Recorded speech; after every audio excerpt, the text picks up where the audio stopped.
The federal election takes place next month. The Canadian Federation of Independent Business released its small business platform.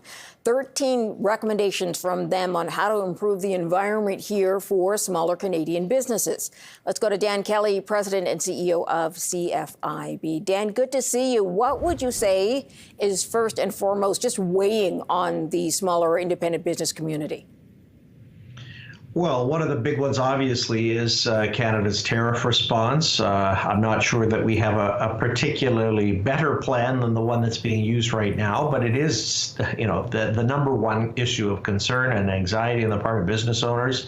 That needs to be addressed. We're starting to see, though, some movement on major economic platform ideas, some of which were very much in our agenda window.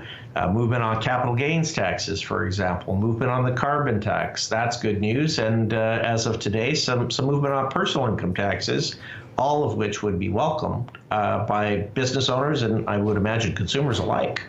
What kind of changes are our business owners making at the current time to deal with the tariffs as they stand and, preparing for the threatened tariffs that could come?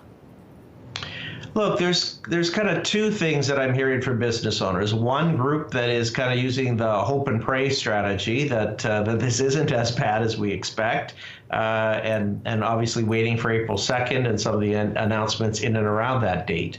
But the second is rather than taking drastic actions yet, are putting contingencies in place. They're looking for other markets perhaps to export to, looking for other sources of supply for imports to Canada, things that they could displace.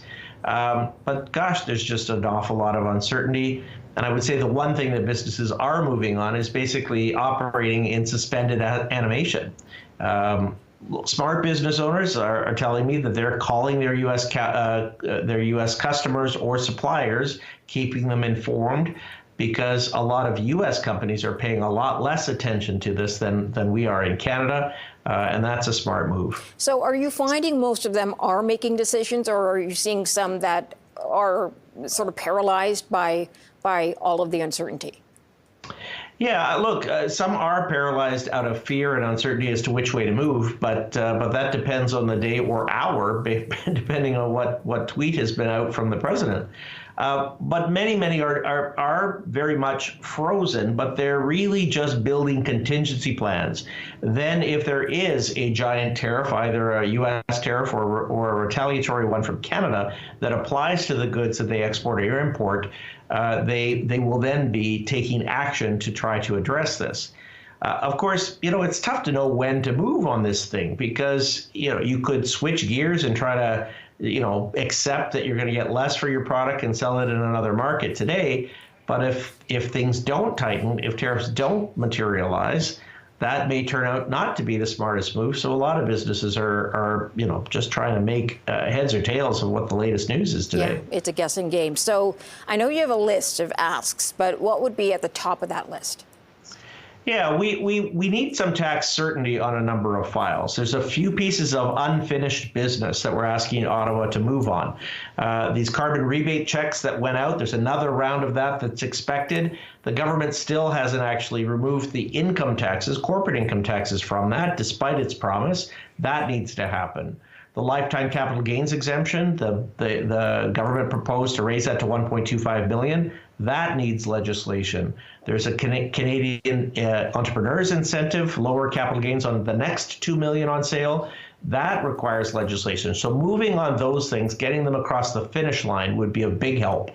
Beyond that, we need some measures to help deal with the shortage of labor, which, despite everything, is still a major concern for a lot of business owners.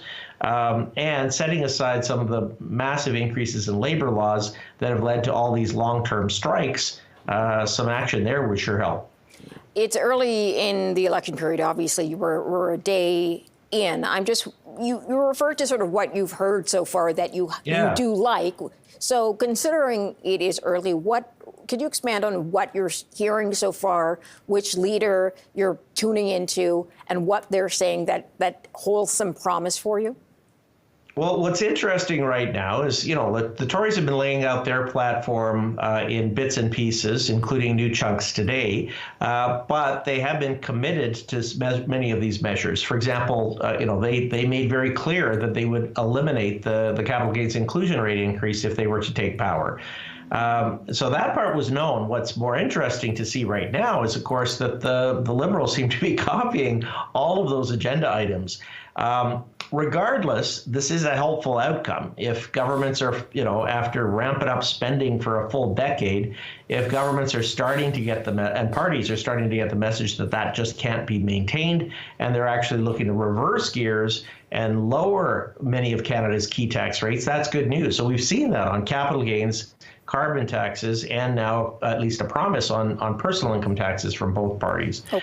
The question is, do you believe that both of these parties are deeply committed to these measures, or are there alternatives that would be put in place? Carbon taxes, for example.